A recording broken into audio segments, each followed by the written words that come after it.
Assalamualaikum warahmatullahi wabarakatuh. Alhamdulillahirabbil alamin. Wassalatu wassalamu ala asyrafil mursalin nabiyina maulana Muhammadin wa ala alihi wa ashabihi ajma'in. Makanya ibadah pertama kita itu syahadat, pengakuan hanya Islam yang benar, hanya Allah Tuhan yang benar, tidak ada agama selain Islam. Kalau ada orang yang menyoal Anda, tidak boleh keyakinan begitu, itu intoleran, dia sedang melanggar undang-undang. Dan ini bukan hanya dikuatkan oleh ayat-ayat Al-Quran, tapi juga dijamin oleh undang-undang. Itu dasarnya Pancasila. Sila yang pertama, ketuhanan yang Maha Esa. Pasal 29 ayat 1. Negara berdasar atas ketuhanan yang Maha Esa. Jadi konsep bernegara kita itu didasarkan pada ketuhanan yang Maha Esa. Jadi kalau kita meyakini hanya Allah Tuhan yang Maha Esa, maka keyakinan kita dijamin oleh undang-undang. Dalam menjalankan keyakinan ini diatur di pasal keduanya, di pasal 29 ayat keduanya. Di dalam memahami pasal 29 ayat 1, terjemahannya adalah cara memahaminya pasal 29 ayat 2. Negara menjamin kemerdekaan tiap-tiap penduduk untuk memeluk agamanya masing-masing dan beribadah menurut agama dan kepercayaannya itu.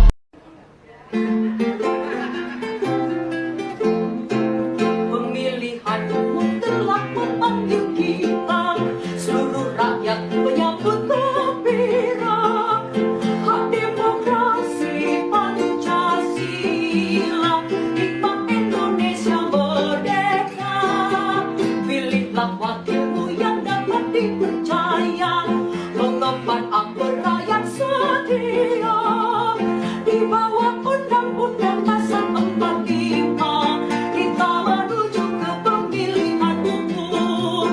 Kita menuju ke pemilihan umum. Dalil Quran dan dalil kebangsaan. Pasal 29 ayat yang kedua.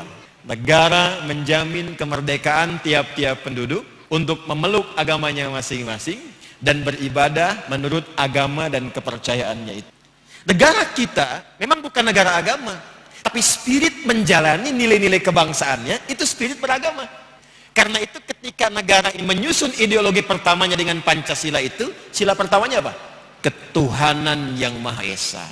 Jadi keadilan sosial sila yang kelima itu nggak mungkin terwujud kalau nggak ada pondasi yang pertama.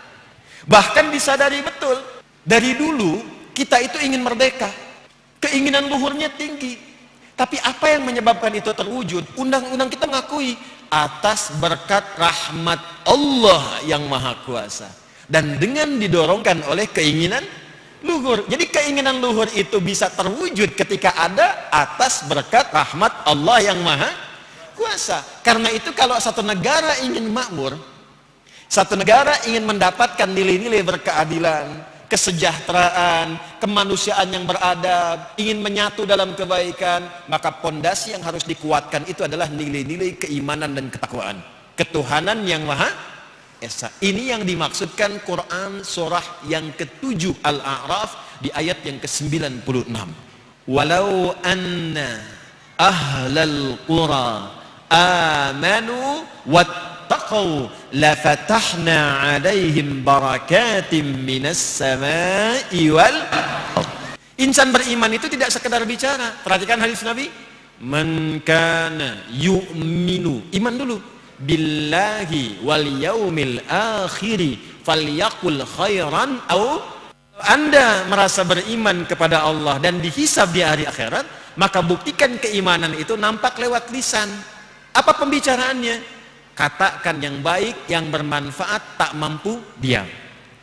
Karena itu ketika turun ayat-ayat tentang lisan, itu yang dibuka pertama imannya dulu. Quran surah 49 ayat 11, ya ayyuhalladzina amanu la yaskhar qaumin.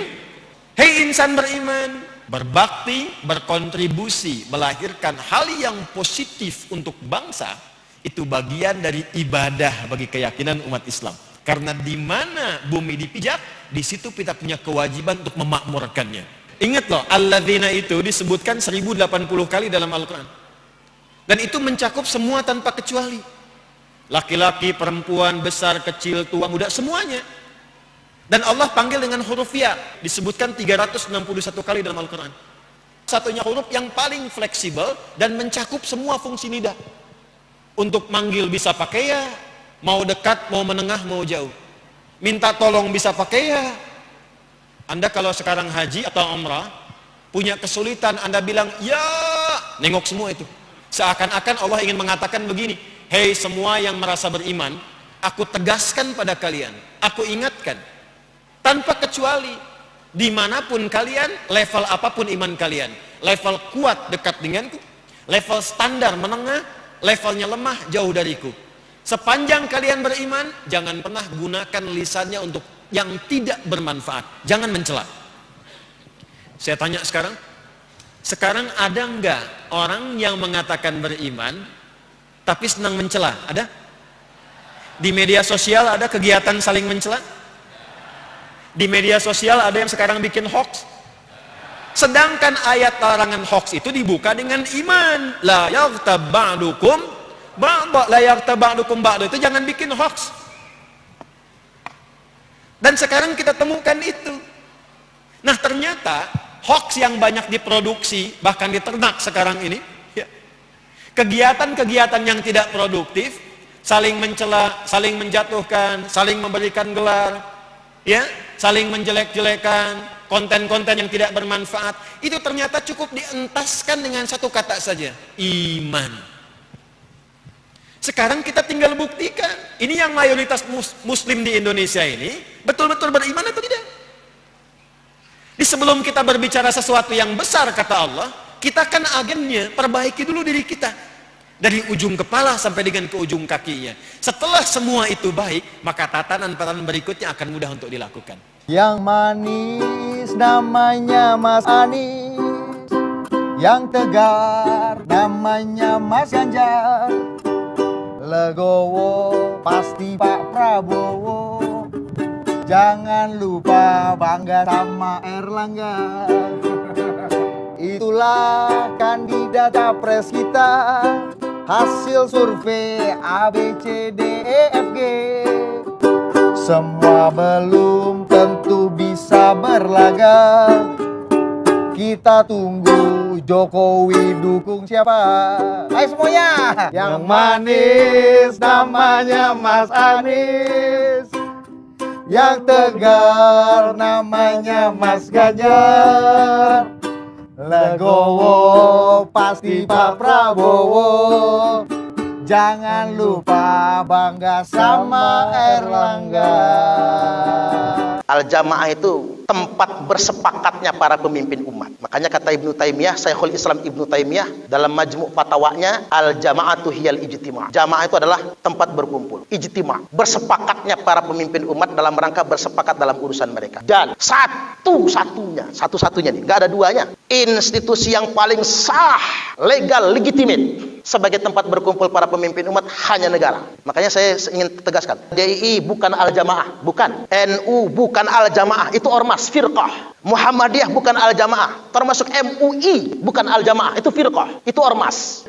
Ormas tidak boleh merasa berada di atas negara. Sehebat apapun ormas itu, sehebat apapun organisasi itu, dia tidak boleh merasa berada di atas negara. Al-Jama'atu mujama'atu ahlil haqqi wa in qallu. Namanya Al-Jamaah, setiap negara adalah berkumpulnya ahli-ahli kebenaran walaupun jumlah mereka sedikit sekali. Jadi membela negara, setiap negara adalah ahlul haq, ahli kebenaran. Wal firqatu, dan orang yang membela firqah, membela madhab, membela golongan untuk melawan Al-Jamaah, melawan negara, mujama'atu ahlil batil, mereka yang berkumpul dalam kebatilan. Wa in kataru, walaupun jumlah mereka sangat banyak. Inilah mengapa Nabi bersabda, wa man mata wa huwa mufariqul lil jamaah, barang siapa yang mati dalam keadaan mufaraqah terhadap jamaah, memberontak kepada negaranya, mata mitatan jahiliyah, maka matinya mati jahiliyah. Saya bacakan dua hadis terakhir. Yakunu ba'di a'immatun, akan hadir setelahku pemimpin, la yahtaduna bihudaya, mereka tidak mengambil petunjukku, kata Nabi. Kalau bahasa kitanya apa? Mereka enggak pakai Quran sebagai pedoman hidup.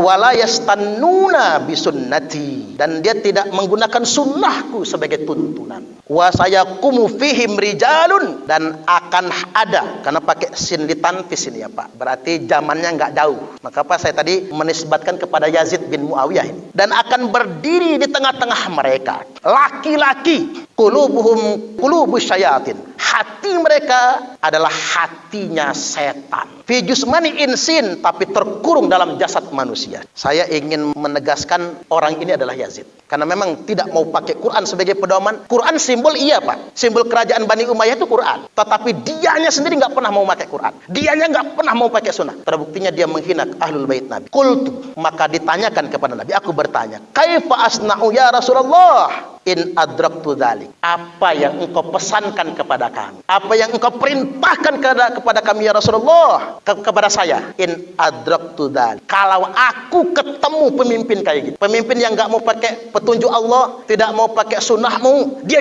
jahat sekali seperti setan. Apa yang harus kami lakukan ya Rasulullah? Jawab Nabi, tasma' wa tuti' lil amir. Dengar dan tetap taat kepada pemimpin itu. Ini Yazid loh Pak. Tetap punya kewajiban mendengar dan taat. Dan pemerintah Republik Indonesia. Hadis yang terakhir, man khala'a yadan min ta'atin, barang siapa yang melepaskan ketaatan kepada pemerintah yang sah, melepaskan tangannya dari ketaatan kepada pemerintah yang sah, laqiyallaha yaumal qiyamati la hujjata lahu, maka dia akan ketemu Allah pada hari kiamat nanti tanpa hujjah sama sekali, tanpa alasan. Wa man mata wa laisa fi unuqihi bai'atun mata mitatan jahiliyah, barang siapa yang mati dalam keadaan tidak ada di lehernya, laisa fi unuqihi bai'atun, dalam keadaan di lehernya tidak ada kesetiaan kepada pemerintah yang sah, mata mitatan jahiliyah, maka matinya mati jahiliyah. Saya Karen mohon undur diri. Subhanakallahumma wa bihamdika asyhadu an la ilaha illa anta astaghfiruka wa atubu ilaik. Billahi taufiq wal hidayah. Wassalamualaikum warahmatullahi wabarakatuh.